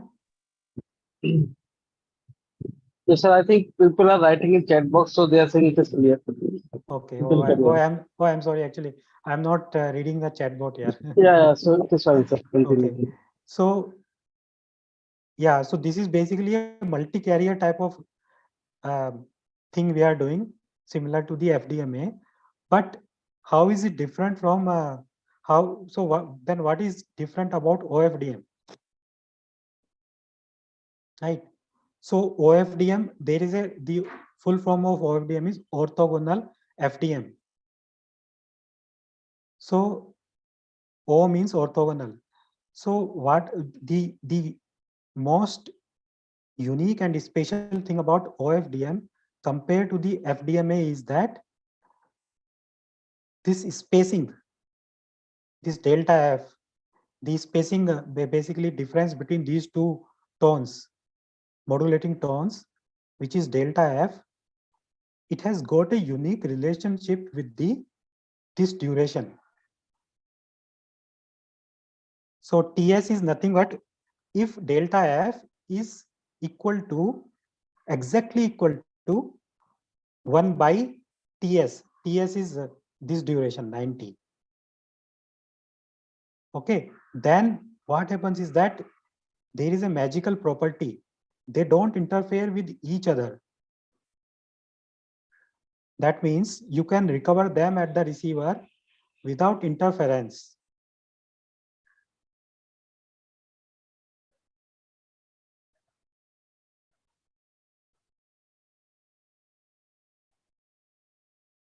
Right. So you can recover them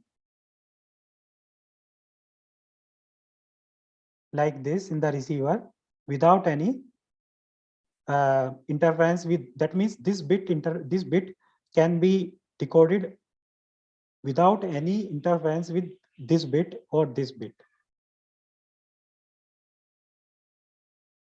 Okay, so this delta F is equal to 1 by TS. That means TS is 199T is the very important property.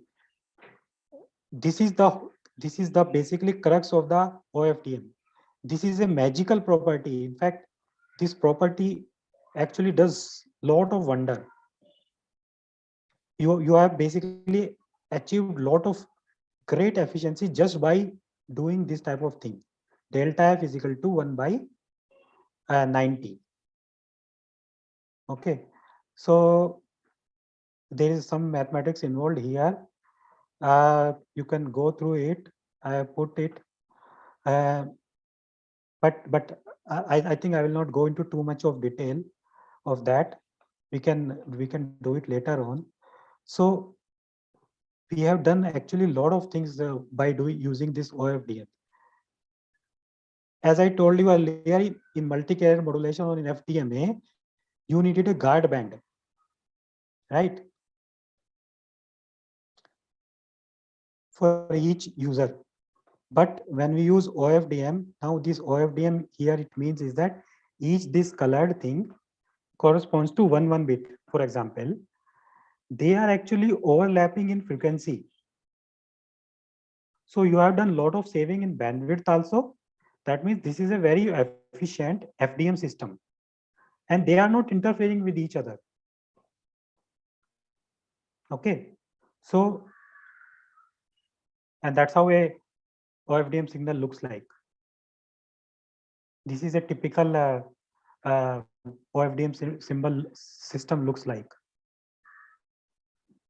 Okay. So these are the subcarrier in the frequency domain.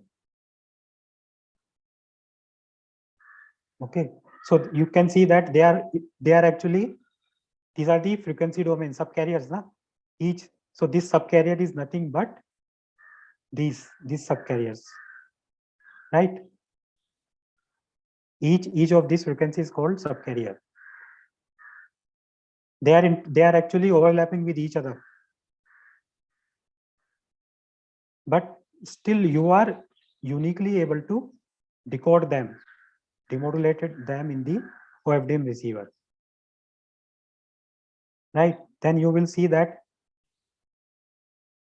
a module called IFFT has come, right? In the transmitter. How that has come? One can work out that, say, this is the passband version of this whole thing. Okay, the baseband version of this one is this, right? Then the discrete version of this one is this equation. And then the moment you put this property, it becomes this transmitted waveform, right? Final discrete version. So whatever we have done, this whole thing, we have multiplied and we have added.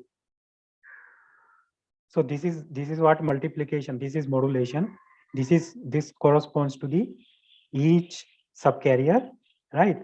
And then this addition corresponds to this addition. And because of this property, delta F is equal to 1 by Ts. Now this equation, this basically waveform XB looks like this, where AK is your bit values, okay, and this corresponds to your this subcarriers, sinusoids, with a unique relationship with each other. Is anybody of you able to identify what is this equation? Can anybody tell?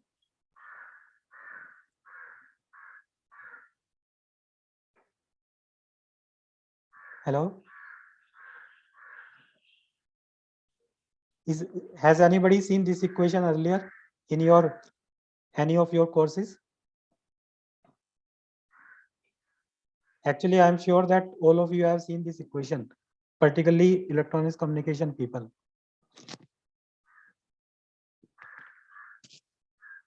No? Hello? Can you hear me? Yes, sir. So probably people are not able to recognize. You can Okay. probably. Yeah, okay. I'm surprised because basically looks like they did not like this equation in their course. So this one is nothing but a DFT, IDFT type of equation. It's exactly the same equation. You people must have done DFT, na? DFT, discrete Fourier transform, FFT, IFFT, right? So this equation is exactly IDFT equation, inverse discrete frequency transform. So it's actually it's a revolution actually, which has been achieved by doing these simple things. You are able to now implement a multi-carrier system, OFDM system, using IFFT,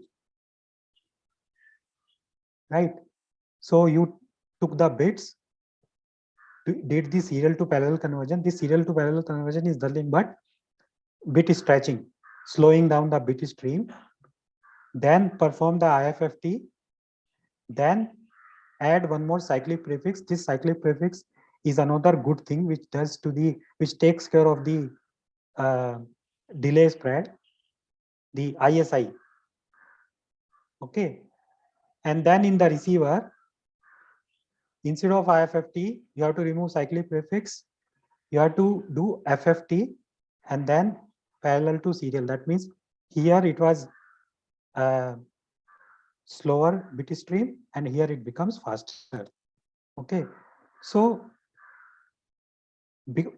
you have achieved one more thing by using this IFFT and FFT, because IFFT and FFT you can implement actually much more efficiently than DFT and IDFT. So your receiver design becomes simpler. You can do very high speed transmission things with these algorithms IFFT and FFT.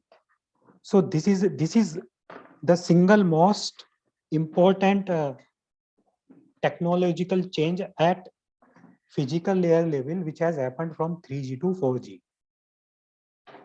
So if I had to attribute one particular region for all the revolution which has happened from 3G to 4G, speed change, everything is, and your more efficient mobile handsets and battery, everything, smaller handsets, more integration is, I can safely say that it is primarily because of OFDM, and the crux of the OFDM is that you can do that efficiently using IFFT and FFT algorithms. Okay.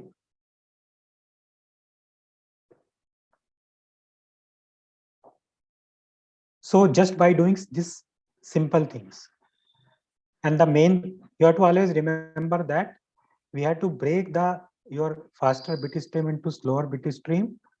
Each is being multiplied and modulated with the increasing frequency subcarriers, and there is a certain relationship, exact relationship between this delta F with this delta F is a inverse of the symbol duration, that is 90.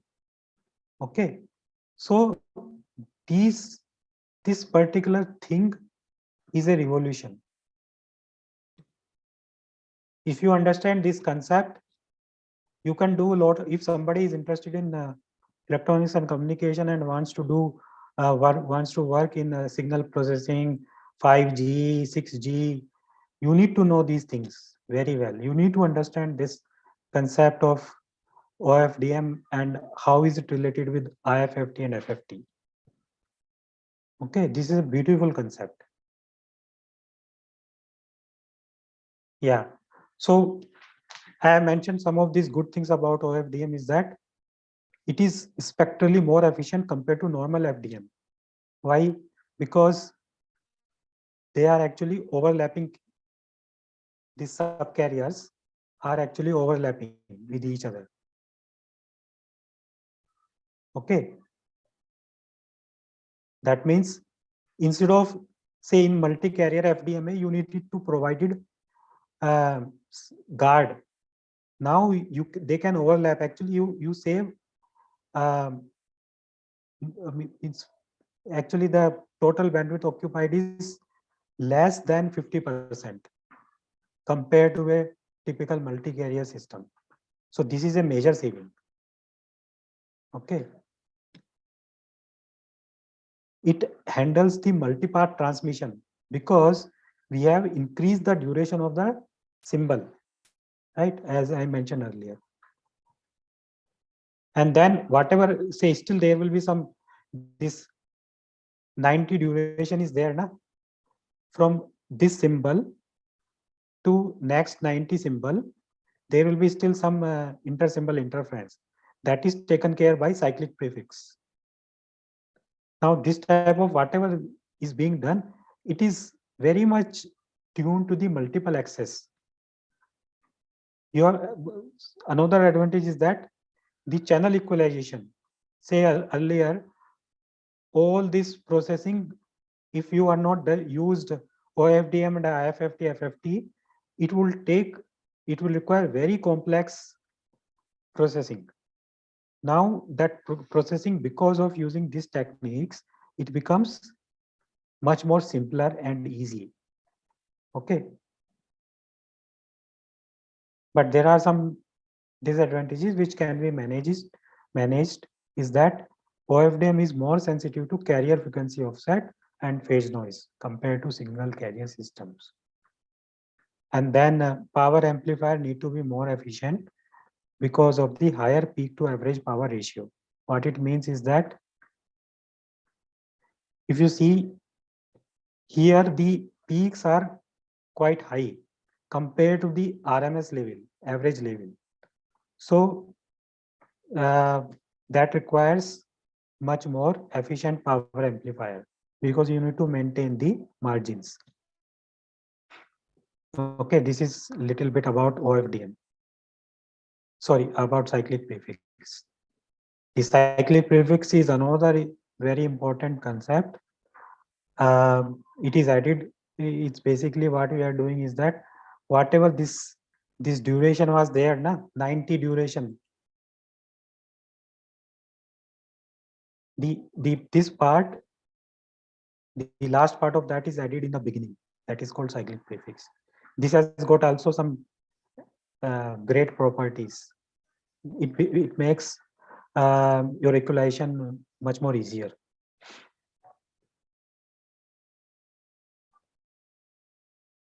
Okay. Yeah, so one thing I let me stress, not sure whether I think I did not mention, is that see, the difference between FFT and DFT is that FFT is always done for 2 to the power, right? FFT, the number of subcarrier, the points for which FFT is done, is actually the power of 2. So that is why in 4G LTE system, this number of subcarriers at this level is always 2 to the power. So typically for 20 megahertz, this number of points in this IFFT or FFT is 2048 points, which is a power of 2.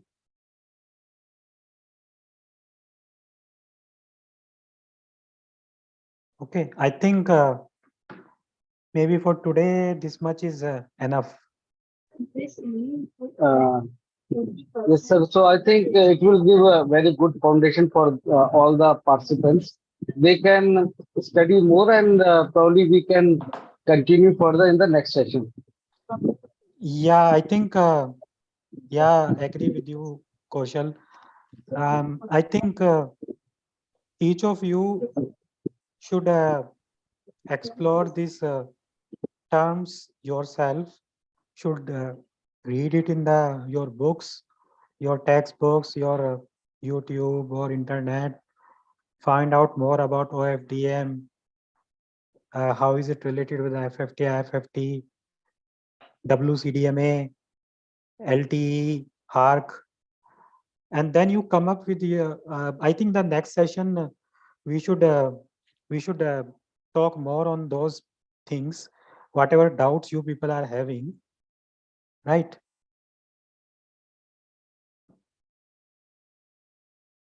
We'll spend more time on that.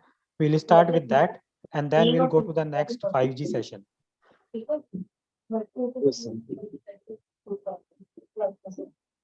Okay. Hello?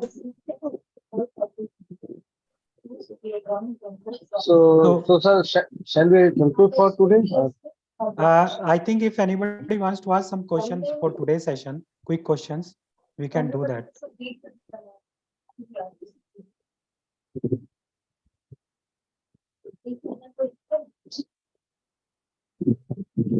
Any questions?